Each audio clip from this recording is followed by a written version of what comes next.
Ang nawawalang baryo ng Silang Cavite. Noong unang panahon, sa bayan ng Silang, Cavite, may isang baryo na hindi na itala sa kahit anong mapa. Isang masaganang lugar na puno ng matatabang lupa at malalakas na ilog. Ngunit may isang sumpang bumabalot dito. Ang sinumang lumabas ng baryo ay hindi na muling makakabalik.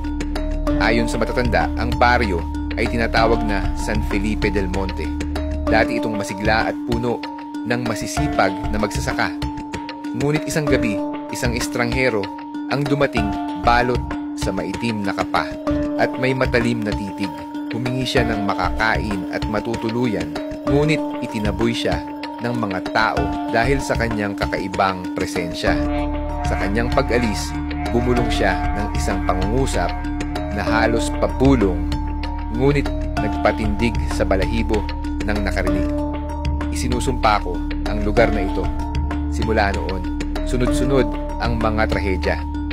Una, unti-unting natuyo ang kanilang ilog, parang hinihigop ng isang hindi nakikitang nilalang. Pangalawa, nagkasakit ang mga bata na parang may nagpapahina sa kanilang kaluluwa. Panghuli, ang kanilang ani ay natusta kahit pa walang apoy na nakita. Isang gabing madilim at tahimik, isang matandang babae ang lumitaw sa gitna ng plaza. Ang kanyang mga mata ay tila walang buhay, ngunit ang kanyang tinig ay malamig at puno ng puot.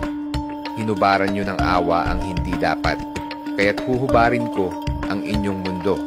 Kinabukasan, nagising ang bayan ng Silang at natuklasang naglaho ang San Felipe del Monte. Wala na ang mga tahanan, wala na ang mga tao. Parang hindi ito kailanman umiral. Ngunit isang siglo ang lumipas, may isang grupo ng mga mananaliksik na nagpunta sa Silang upang alamin ang katotohanan sa alamat. Sa gitna ng kagubatan, natagpuan nila ang isang lumang simbahan na babalutan ng baging at lumot. Sa loob may isang altar na tila hindi nadadaanan ng panahon. Sa ibabaw nito, isang lumang aklat ang nakabukas at sa kanyang pahina, nakaukit ang mga pangalan ng bawat taong nawala sa San Felipe del Monte. At habang binabasa nila ito, isang malamig na hangin ang dumaan at isang tinig ang marahang bumulong sa kanilang likuran. Matagal ko kayong hinintay.